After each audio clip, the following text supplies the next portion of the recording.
more than 700 geographical names of Russian origin. During the Second World War, it was here in Alaska that was the origin of the legendary air bridge for the supply of military aircraft and other equipment under the Lend-Lease program. It was a dangerous and treacherous route over the vast emptiness of ice. However, the pilots of both countries did everything to bring closer the victory. They risked their lives and they gave it all for the common victory. I was just in the city of Magadan in Russia, and there is a memorial there dedicated to the Russian and the U.S. pilots. And there are two flags, the U.S. flag and the Russian flag. And I know that here as well there is such a memorial.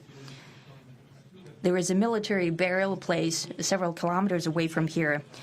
The Soviet pilots that buried there who died during that dangerous mission. We're thankful to the citizens and the government of the U.S. for carefully taking care of their memory. I think that's very worthy and noble. We'll always remember other historical examples when our countries defeated common enemies together in the spirit of battle camaraderie and allyship that supported each other and facilitated each other. I'm sure that this heritage will help us rebuild and foster mutually beneficial and equal ties at this new stage, even during the hardest conditions. It is known that there have been no summits between Russia and the U.S. for 4 years, and that's a long time. This time was very hard for bilateral relations, and let's be frank, they have fallen to the lowest point since the Cold War. I think that's not benefiting our countries and the world as a whole.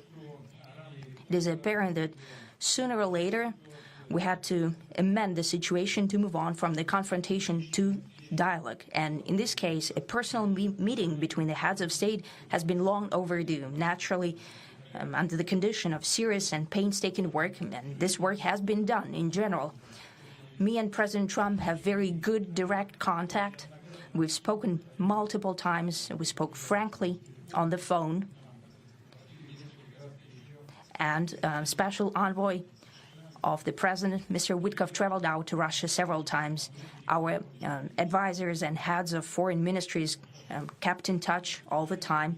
And you know fully well that one of the central issues was the situation around Ukraine. We see the strive of the administration and President Trump personally to help facilitate the resolution of the Ukrainian conflict. And his strive to get to the crux of the matter, to understand this history, is precious. As I've said, the situation in Ukraine has to do with fundamental threats to our security. Moreover, we've always considered the Ukrainian nation, and I've said it multiple times, a brotherly nation, however strange it may sound in these conditions. We have the same roots, and everything that's happening is a tragedy for us and terrible wound. Therefore, the country is sincerely interested in putting an end to it. At the same time, we're convinced that in order to make the settlement lasting and long-term, we need to eliminate all the primary roots, the primary causes of that conflict. And we've said it multiple times, to consider all legitimate concerns of Russia and to reinstate a just balance of security in Europe and in the world on the whole. And I agree with President Trump, as he has said today, that naturally the security of Ukraine should be ensured as well. Naturally, we are prepared to work on that. I would like to hope that the agreement that we've reached together will help us bring closer that goal and will pave the path towards peace in Ukraine. We expect that Kiev and European capitals will perceive that constructively and that they won't throw a wrench in the works.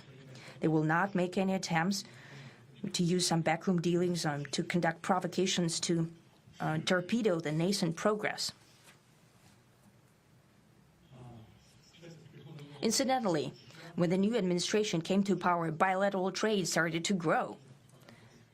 It's still very symbolic. Still, we have a growth of 20%. As I've said, we have a lot of dimensions for joint work. It is clear that the U.S. and Russian investment and business cooperation has tremendous potential.